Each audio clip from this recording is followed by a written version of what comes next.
welcome everybody to our latest Seasons on Saturday Zoom session, which is for fans worldwide and will be when we upload it. Today we've got Lee Shapiro and John Paiva as our star members, and we've got in the fan zone Mike Derrico, Tony Colatrella, Chuck Walker, myself, and my son Mark. So straight into the session, and this is our chance to get all the griff on what happened in the 70s. And in our last session, we discussed how you guys, Lee and John, as part of the new Four Seasons, had the big success with Who Loves You and how we got to that. And now you've had world success in 1976. I've got a series of questions to take you through the rest of the 70s. But first of all, one thing we missed out on talking about last time, and it's not in my questions, was the situation regarding instrumentals, Lee, that you arranged. And in the box set, we have found 3 different songs that were instrumental and were rumored to be part of a planned album. What can you tell us about that? I certainly can. Oh, you mean now? Yes. Yeah.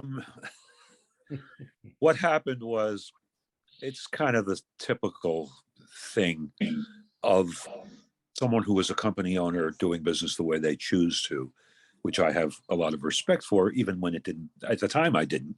But looking back, people who have the investment financially and time and money and name deserve to run their business any way they want. And what happened was, I had arranged Frankie, because Love's Theme was a very big hit at the time. So Frankie said to me, can you do something? It's kind of like that. So I did a arrangement, kind of a rock arrangement, if you will, or a rock dance arrangement of the Warsaw Concerto. Mm-hmm. And Frankie would turn it over, if you will, to the Four Seasons Orchestra. And once it was received as well as it was received, it was intended to be a project.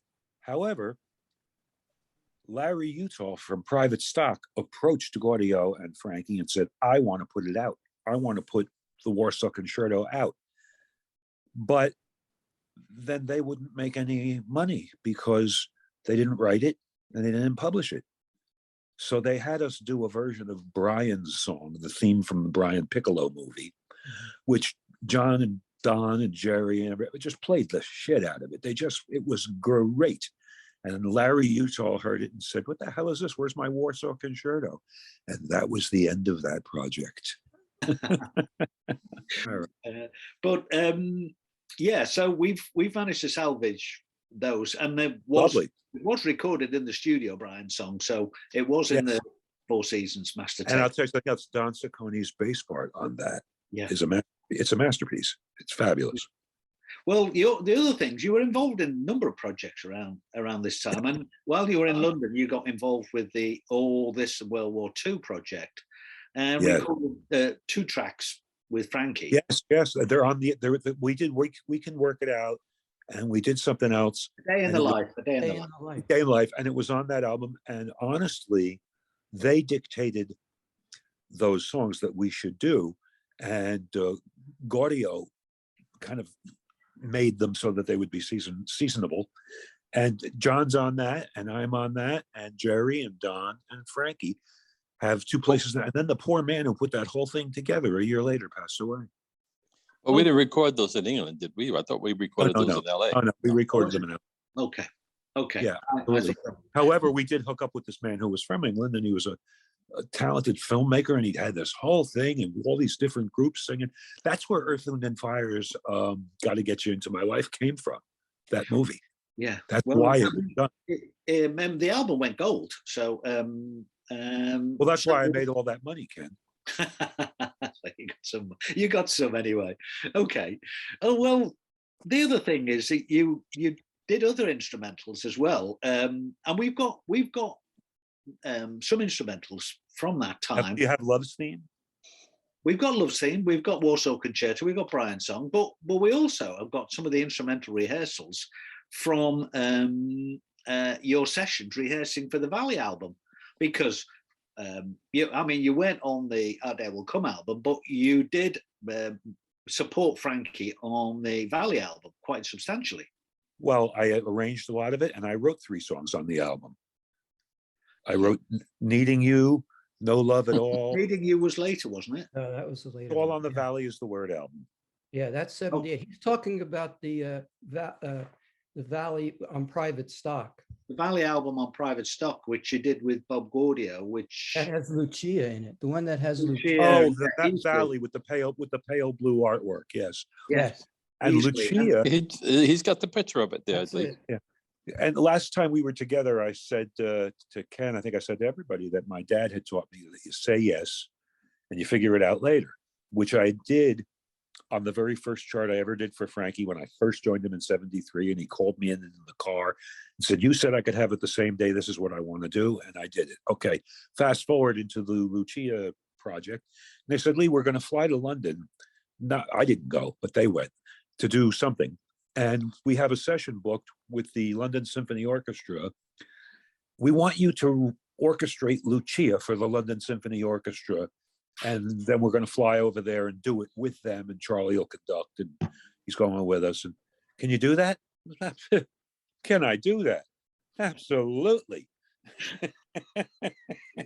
I had no idea whether I could do it or not. I knew how to orchestrate for an orchestra, but I'd never written for an orchestra to be recorded, because who has the money to have an orchestra? Well, the London Symphony did, and I wrote it. And again, I told you last time, Kenny and Mark, and when Gaudio hears what he wants, he doesn't change anything. He's not I got to put my fingerprints on it or I'm not happy. Although he will credit himself with everything from production to tambourine, as though he needs that. But the bottom line is, the truth of it is the man knows, he doesn't hit him out of the park every time, but he knows when something good just happened. And his ego, although all of us are somewhat narcissistic, and his is certainly up there, but he won't change something good to something bad. I've never seen him do it. But you also, did you write any of the charts for Fallen Angel, for instance? I wrote the Fallen Angel chart, and there was an original demo that I based it on. But Johnny's on that. John Paiva took the guitar solo. Yeah. And honestly, although it was based on the melody, he created it. That's all John, and I'm throwing it to John because John won't throw it to himself. But the truth of the matter is that John created that wonderful moment in the thing. The guys are singing background. The Four Seasons are the background singers. Yeah. I got to do a big, huge string section for the thing. Again, Gaudio changed nothing. Nothing. When it was done, and it deserved to be a hit. Well, it was a huge hit. It was a huge hit around the world. It was a huge hit in the UK. Why? Not in America. Well, no, but that's unfortunately that's not where you make the money as an artist. And in America, there's so much. I mean, I guess everywhere, but in the '70s for sure, with the whole disco era drug doing thing, there was so much shit going on to get an actual project to emerge. Frankie Valli and Bob Gaudio had to spend their own money to make a demo of Who Loves You before someone would give them a chance. What's the matter? They didn't have a track record? Yeah. My God. Well, they did in the '60s, but not in the '70s. That's not the point, though. The point is it what you would have bet on them, wouldn't you? Would you bet against the Four Seasons? Yeah, but isn't Don's version still an outstanding vocal performance? Notwithstanding, Valli had the hit. Yes, but in my opinion, this is strictly just my take. I love Don. I loved his voice. My favorite song growing up was Mr. Dyingly Sad, and I don't think Don's version sounds like a hit at all. Right. You don't think that the Four Seasons, if they'd done Who Loves You, would have had a hit with it? No. It had to be Frankie. I do think so. And proof of it is that I'm the guy that didn't become one of the Four Seasons without Frankie in 1978. And I'm the guy that told Gaudio, he said, "How come you don't want to be part of a new band?" I said, "I'm going to go with the guy that sells out. I'm his musical director." And I went, and we didn't do jack shit putting Frankie Valli on the marquee without the Four Seasons. Sales were not good for 1978 because people thought they were going to hear Eyes Adored You and Swearing to God, but not Sherry. So to this day, the man is 87, and it still says Frankie Valli in the Four Seasons, but it says it because it has to. Yeah. So you were working so hard and so well with supporting Frankie, and the Valli album should have been much bigger than it was because you had great songs like Easily, which were written by the Alessi brothers, who I know. And they're wonderful songwriters. They're just good guys. Yeah, they're good. And you're on shows with them at the same time. And yes, and also Easily got to be like number 97 with an anchor. They just couldn't put money behind something that would have been. I mean, there were so many songs. I will tell you though, Frankie was offered Native New Yorker first before Odyssey ever did, and then he recorded it. And frankly, I like it. I like what he did. I was there for those sessions, but that's about. No one makes the right decision all the time. It's just the way it is. But no, but private, including record execs, private stuff didn't promote many of the solo singles that you worked on. And you talked about Frankie Valli as the word, and you talked about Needing You, which you wrote and performed on that album. That was a fantastic song in live when you did it, and very, very popular, but not promoted. And private stuff, you would think that being that Frankie was listed as a writer. Yeah, he was listed as a writer. Yeah, well, he's very instrumental in the writing of that one. But in any case, you can quote me. And it was also written, the guy who contributed to the lyrics, Kevin Tighe from The Emergency Show, who went on to be in Roadhouse and many, many very big movies, became a very big movie star. Yeah. But be that as it may, the song, you would think that with Valli being a third of the writing party and probably all of the publishing, it's hard to believe that someone didn't get behind that financially. It was a golden calf waiting to be unveiled. Yeah. And but it just shows you that Frankie's had ideas to do things that he didn't do that other people did first and were big successes because they were afraid to spend. I mean, it was like he had the ribbon screen idea first, that we would shoot a film of us getting ready, and then we'd all walk towards the screen and pop through it dressed as we were. And I saw Cher do that. I saw Whitney Houston do that. And it's very effective. He had that idea like in 74. Yeah. But he didn't do anything with it. Just like I said to him on the plane, Andy Gibb is the biggest thing in the world. Why don't we do Bobby Valli, produced by Frankie Valli? We could probably sell blank vinyl.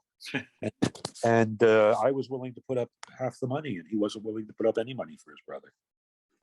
Well, before you moved into that area of working with Valli on your own, which I'll come to, you had to have another project, and you told us that Bob Gaudio gave you basically the Helicon album and the whole approach to it. Is that right?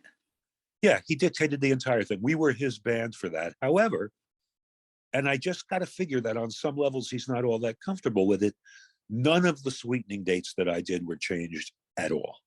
But the rhythm dates were dictated exactly what he wanted. And when he didn't know what he wanted, he would work with you one-on-one like he used to do with John quite a bit. Well, until you discovered. Yeah, let's ask John, what about the Helicon session? Where are you? Where are you? What? Tell us about the Helicon sessions. And from your point of view, they were great sessions, you said. Well, but yeah, I had wonderful time on the set. Well, I had a great time in the studio, I loved being there. I'm one of the few people I think that really loved to be there. And the things that I saw were really, really intriguing and interesting. And doing the guitar, for instance, the overdubs, because of, you have your initial track, and pretty much everything that we did, we would do initial track. We would do piano, bass, guitar, and drums for an initial track. And then eventually voices, and of course Lee went in and sweetened the shit out of it. And then it came good one day. I was allowed one day for the entire album overdubs. Yeah, but And you were capable of it, and that's why they did it. They saved money on a guy who could do it. I can tell you, like on Emily Salde Yes. was really phenomenal. I loved doing that one.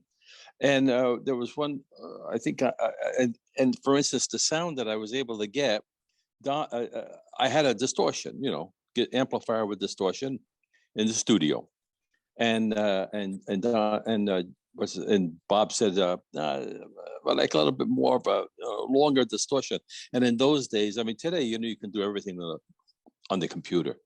There were just these things that you can do, but then you had to literally have physically some kind of a pedal or something. We ended up, without boring you to death, we had a Marshall stack in one room. It's a giant amplifier, like the Who used to use, full volume in a separate studio.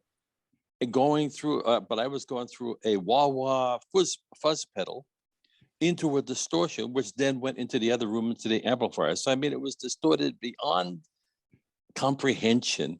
That's the sound we use even for Fallen Angel, and that was done with all of these, And we worked, I would say we worked 8 or 10 hours straight doing overdubs, all of the various tracks that I played. And I'd sometimes, like on Silver Star, I remember paying upwards of 6 guitars on that alone. Gaudio, one thing to Gaudio's credit, because there was no digital audio workstations and no computers that had libraries of 3,700 velocity sensitive snare drums that you could certainly by yourself keep sampling them till you get the one you want. But there was something about spending the day on Guitar Day, and Gaudio didn't skimp on the fact that for then he wanted the sound to be a hook. The sound, which is why he faded in the vocals on Who Loves You, which I thought was the most inspiring thing. No other records were doing that. He didn't give a shit. He faded them in, and it became a hook in the first 2 seconds. Yeah, he's brilliant like that. And John, we explored everything with John. We put his guitar through potted plants. I mean, just pretty much through, because we were everybody, and Gaudio mostly, was in the quest for a sound that would not just be another guitar. And I could tell you, let me tell you a little story that goes directly to what you're talking about. On one particular day, we were going into the studio, and Lee just told you that he was nuts about sounds. And he was up for any kind of sound you wanted to give him. So I had a few checks coming from the studio dates. So I went down to the Guitar Center, and I said to the guy, I want to buy a bunch of different effects. Anything that's not already popular, I want to buy it. And I got a thing called the E-bow, where you hold it over the string and it makes the string sound like a violin. And I had a Mistress, which is a flanger. And Don't talk about that. Don't talk about that. and a chorus, a stereo chorus. And what I did is I told Maslow, Steve Maslow, who was our engineer at the time, great engineer, right? A star engineer today too. And wait. Well, let me just throw in Oscar-winning audio editor, Star Wars. Yeah. That's in case you know that it's good.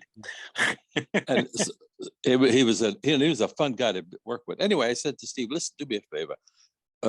Talk to Gaudio a little bit in the studio. I'm going to hook up all these pedals, and then I'm going to put them all on. And when Gaudio says, play something, John, I'm going to just make some kind of a sound. And he said, okay.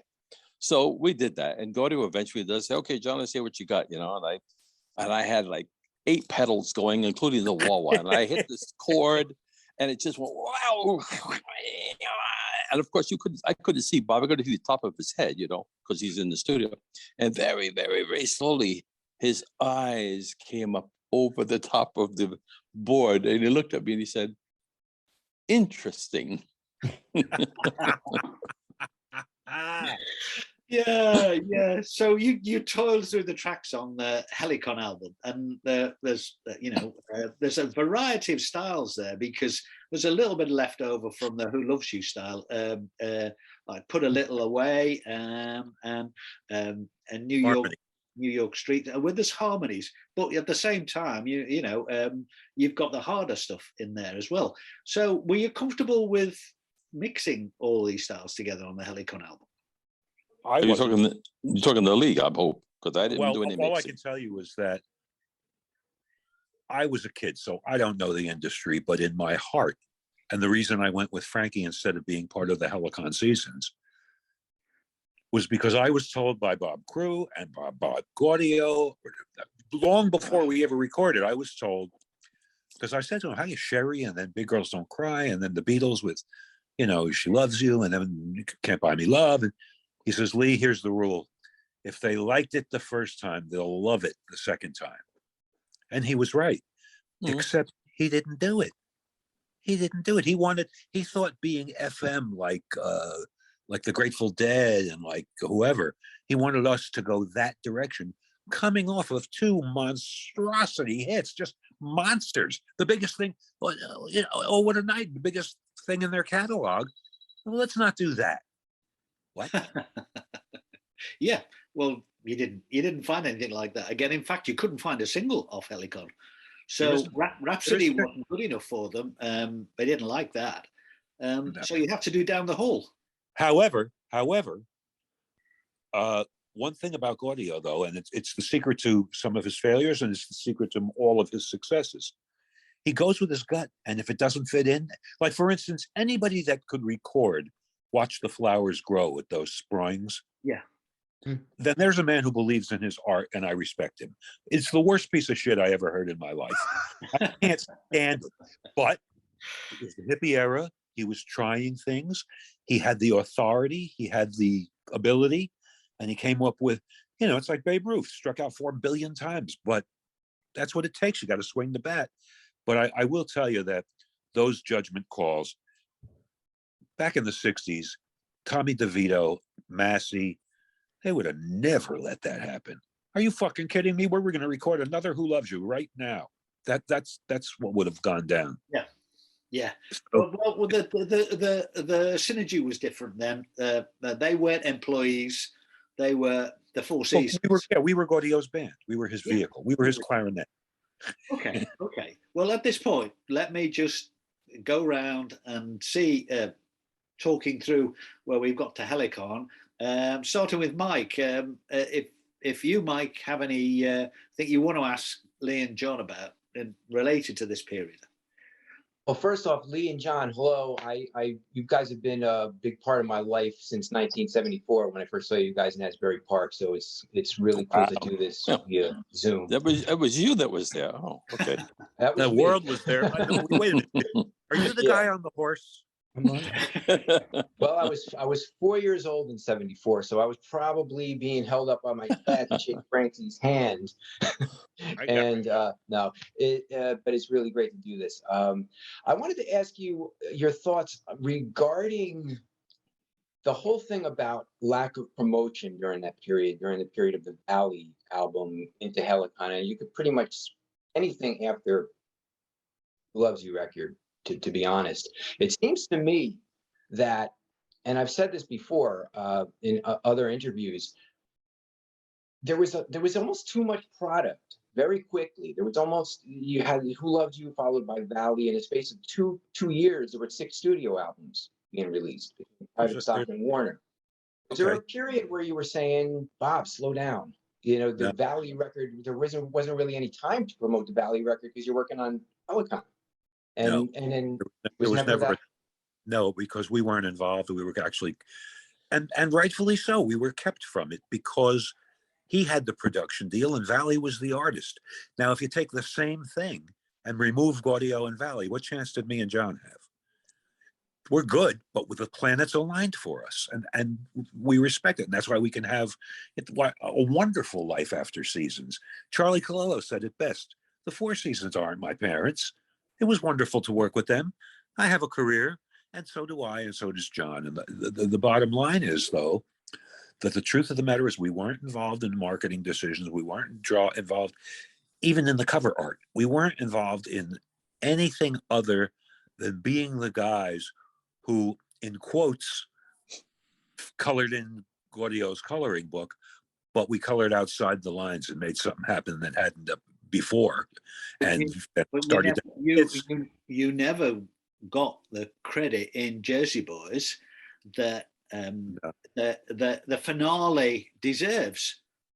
It would have been nothing to put us in there, have us sign a release, have us say, Sure. you can refer to us for a buyout fee of whatever money you think is fair, and they use our names, and we don't get any royalties, and you can rip us off to whatever the hell you want, because you are the real Four Seasons. And to me, I'm very proud to have been in the 70s Four Seasons, but the Four Seasons are Massey, DeVito, Gaudio, and Valli. They invented the sound. Then the rest of us invented our sound and developed it. But because of that, I see their right to do whatever they want with their thing. But I did say to Frankie, and this is a true thing, I said to Frankie personally, in person, to his face, Jersey Boys, Frankie, you couldn't have just said, hey, Lee, get me a cup of coffee. I said, you wouldn't even need a character. Yell it off camera. I'd have known that Lee was me. Yeah, well, but they're not big on that. As we said last time, and Dom Paradise said it. You were all Four Seasons, so I'm thrilled to be it. Whilst we see the '60s seasons as being immaculate and superb, we still see the '70s seasons as what we wanted. Honestly, to. So, we could have been as big with the right pop direction. I can tell you right now, when Crew was in the picture, Gaudio and Frankie were not deciding which one was the single. Yeah. When Crew was out of the picture, then they advanced into that production. But when they were signed to VJ and to Phillips, and Crew was producing, he mostly wrote the songs with Gaudio, so they knew which one was the hit. They didn't seem to miss. But it was predominantly Crew's production, as I see it. Well, sure, they were performing for Crew Productions, distributed by VJ, distributed by Phillips. Genius Inc. And it was on. If it died, it was on Crew. So what the fuck? And what are you doing here? With these guys are talented, and you can't. But I think that the '70s had the potential to do the same thing and do it again had we kept making Who Loves You related stuff. I'm not saying we had to be Tavares. No. But we certainly could have. We could have done a song like, maybe not this one, but like the feel of Swear to God, because it wasn't that four on the floor. It was doom, doom, doom, which is what the seasons are all about. And the reason it does that is because Colello is a genius. Okay, I'm done talking. Right. Okay, so moving on to Chuck. If Chuck's there and wants to ask a question. Can you hear me? Yeah. Chuck, I got a question about the 70s seasons. I got a question on Helicon. Yeah. To me, it's their most unimpressive album that was ever recorded by a group called The Seasons. I agree. It only hit number 168 on Billboard. It was the last of the albums to chart on Billboard. Street Fighter and Hope and Glory never even charted. Did you guys do an after-action review after the album to understand, what went wrong and why it basically bombed? No, because it wasn't up to us. It was up to Gaudio, and he wouldn't say that it was anything he had done to make it bomb. And let me just say this to you, Chuck, and I think everybody can, basically decipher what I'm saying here. And what I'm saying is that, let's say that Emily Saldé Dance was the greatest song in the whole world, and it deserved to come, and all of that. But we don't know if Frankie insulted Mo Austin's wife at a party. We don't know any backstory. We don't know anything. It could be someone had an argument and wanted to leave the label. It could be that someone didn't like the direction, or that Gaudio was acting smug and didn't say the right. All of that stuff is very big in ego world. And so people who are well off and successful, it's a rumor. Don't quote me on a quote, but I heard that in the very early days, someone said to Gaudio, "Hey, there's so-and-so. You should go over and say hi." And he said, "Tell him I'm here and he can come say hi to me." You know what I'm saying? So I understand. I'm not judging on the man. I'm just saying that was the mentality.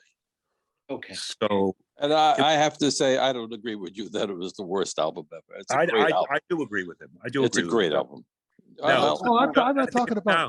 about the contents. I'm just talking about the market. It was a Oh, disaster. Yeah, market, I'm yeah, talking well. no. I'm talking about the content. I think that the performances and the mixes and the audio aspect of the whole thing is great. I don't like the songs. I don't like the songs. They don't I don't. represent the Four It's just Seasons. it's No. an opinion. I would have rather done More Who Loves You, More Oh What a Night. We should have, and it's so easy. Then the reason we did down the hall is because I told you that if Gaudio said to me if they like it the first time, they'll like it the second time. He told me another quote, and that quote is, "If you want to make a hit record, start with one." And so that means that you're influenced, in quotes, by something that you'd probably get sued for today, and that's to say, "Silly Love Songs" by Paul McCartney is Down the Hall. Just let's put them both on at the same time. Yeah. You know, hit play at the same time, see what you get. Great. I'm not, again, if it had been a big hit, it did have Gaudio's fingerprints on it. It wasn't a steal, but it was real close. It was real close. And today, I think there'd be a case. But honestly, I happen to agree with Chuck. I love what you played on it, John. I love what I did to it. I love how Polci played on it. It was just great. But I hated the songs. I didn't like it. Did you do any other songs? That album. I don't recall. I don't recall. Right. What was there was one of the songs on Helicon that went to the soul, to the soul. Yeah. I forget which one that was. Rhapsody. Rhapsody. I thought that was supposed to be the single off that. It was a single, wasn't it? In England. Not in the Yeah, United it was in England. States. Yeah. There was no single here. That's why he did that. Down the hall was the single. Yeah, but it wasn't here. It wasn't on the album. It was wasn't number, Yeah. We got into the 30s in the UK charts. Yeah, no, here we didn't do well with it at all. But the bottom line is that we don't know what their relationships were at that point, and the label could have just had it with them by then. Who knows? The Warners were having difficulties with album sales in at that period. It was a difficult time for the recording industry, but you guys didn't get another contract to record another album. But before we, I don't want to leave anybody out, so just want to give Tony a chance to ask a question. Actually, my questions have been addressed. About the Helicon album, I had read that the song Down the Hall was not originally part of that album. That's right. That's correct. And that Rhapsody and some other song, If We Should Lose Our Love, I think were supposedly being promoted as singles, but that Warner Brothers rejected that and told Gaudio to go back and write another song more closely to the Who Loves You album. What you're saying is my understanding.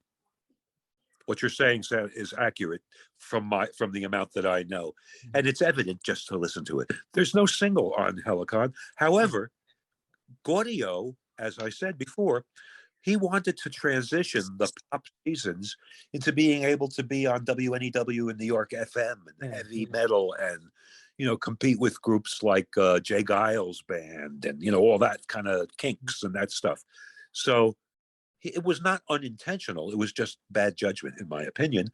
But then again, I was 23. But looking back, it was a terrible misjudgment. When we were doing the newsletters back in the 70s, and Karen Subath was sending them over to me from the US, and we were putting them into UK newsletters and sending them out on snail mail. We had lots of interviews with you guys in Australia and in the US and in Europe, saying that you were going to be the Four Seasons and Frankie was going to be Frankie Valli. Yeah, that was the plan.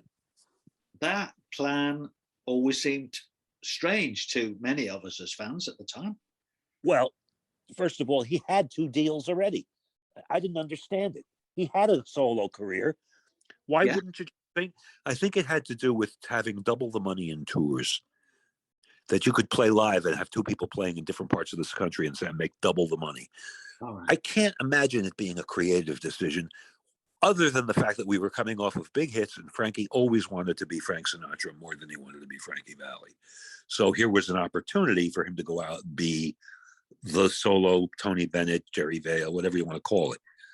But truthfully, looking back, could have just left everything alone. Make another album for Private Stock. Make another album for Warner Brothers that has hit records and hit songs on. It gets to be, in my opinion, too much of a me thing. I know, and I did this, and I did that. Yeah, I don't know, man. John, when it came to the end game and there was no next album deal, and you were all somewhat unceremoniously disbanded, ejected. I wasn't objected at all. I was given the opportunity, but I frankly, once there was no record in the late by 1980, and we were playing Vegas a lot and all that, and it was that frankly nothing has changed for the Four Seasons other than the personnel since 1980. There's no records, nothing made any noise at all until Jersey Boys, of course. But what I'm saying is that at the time I felt, if there's not going to be any more records, I don't want to be a cabaret act. I don't want to play someone else's material all the time and not be able to create, So I left first week in 1981. I played Vegas with them, and then that was it. And people thought I thought the question referred to when the whole thing disbanded. But Lee stayed. Lee was re-engaged. But that's Lee talking about himself, which is what he does extremely well. Well, you know what though, man? You know what they were paying us weekly, not by the show. Yeah. So they didn't want to do that anymore when there was no albums and no gigs per se, and so they didn't want to do it. And it just all went away. I assume they weren't giving you envelopes with money in like in the 60s.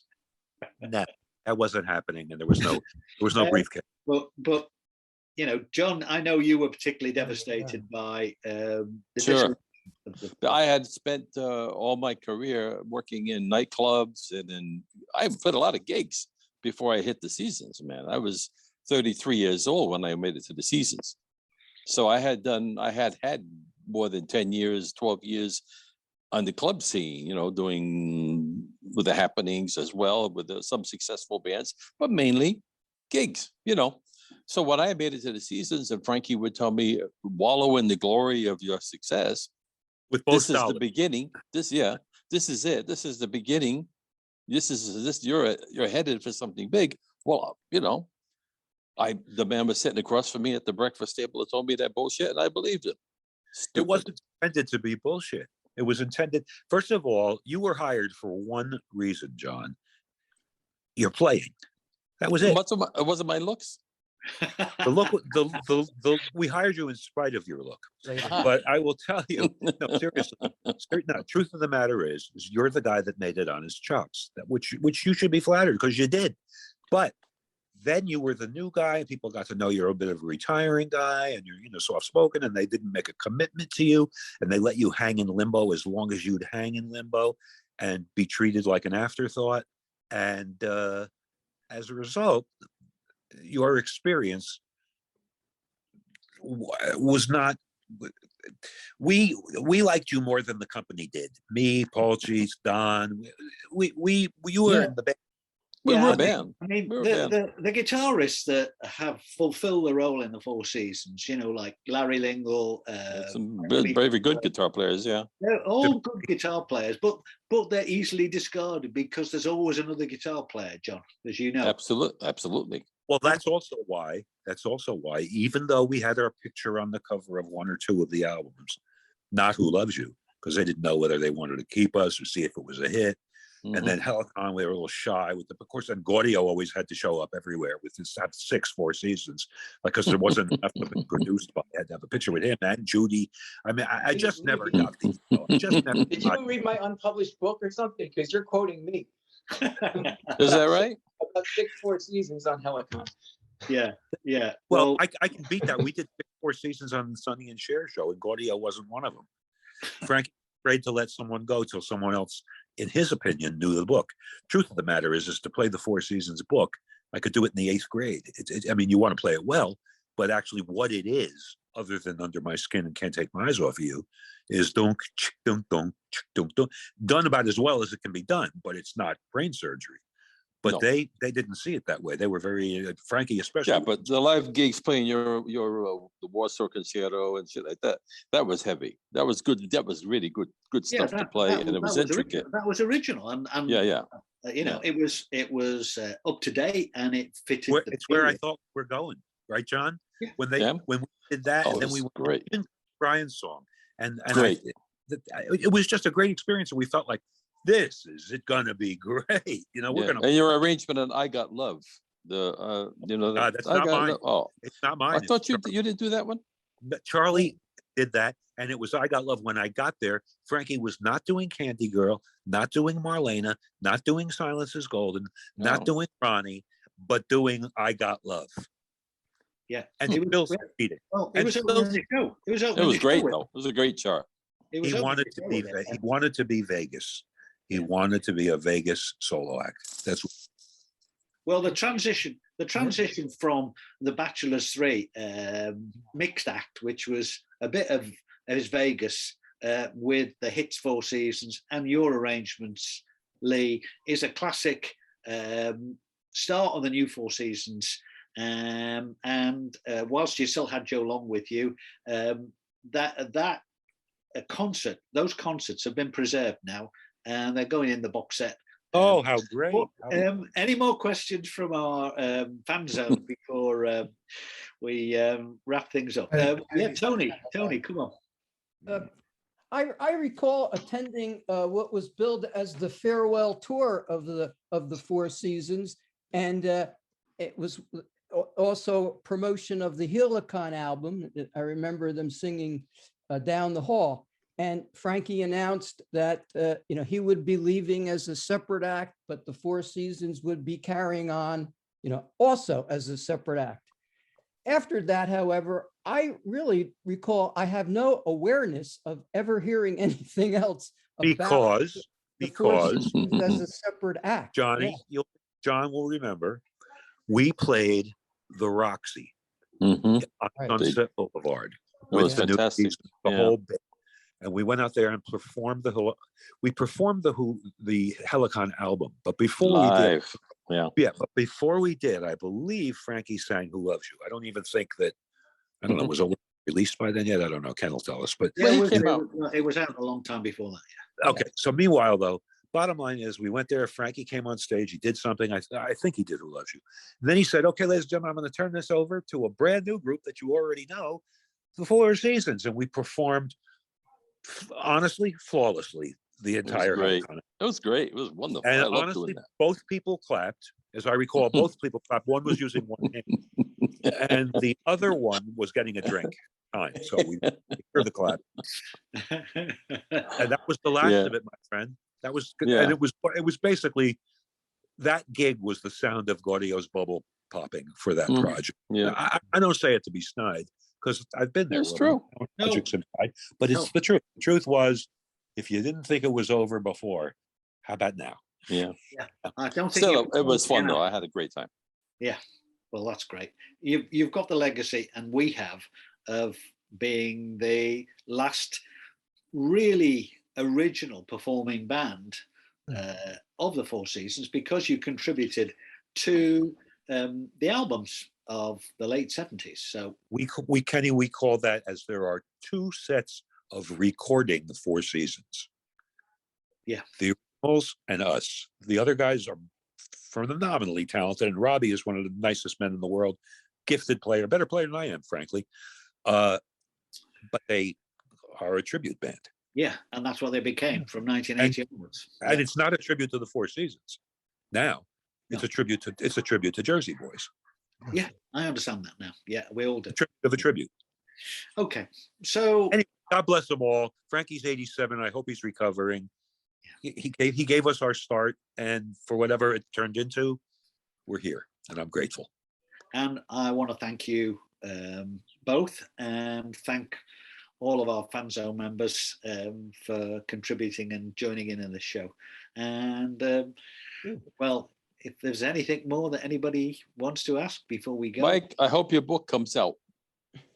Hope so too. I just have to ask, is it safe to say that I'm the only one who absolutely loves this record? Probably. Oh, We all have it. I loved it. Is it a generational thing or is it just? I mean, no, here's what it is. Here's what it is. I have Thank it. you. Me and Chuck are right. I don't know about that. I mean, I think it's I appreciate that. Thank you very I much. was waiting for someone to say something. you guys underestimate the power of long ago. I see a single Yeah. potential hit in long ago. No, Yeah. I mean, and that's the difference, debatable. Well, I'm going to play it here in Liverpool. That's the Helicon, yeah? I'm going to play that. It was great, but I'm it was gonna great. play it It was right done- now. I'll let you know next time I see you guys. Great. the difference, All right. difference between Doug, thank Lee's you for coming opinion to of our Helicon party. and my opinion of Helicon is I'm the person out there that's spending the money to buy it. So you need me and the people like me to be successful.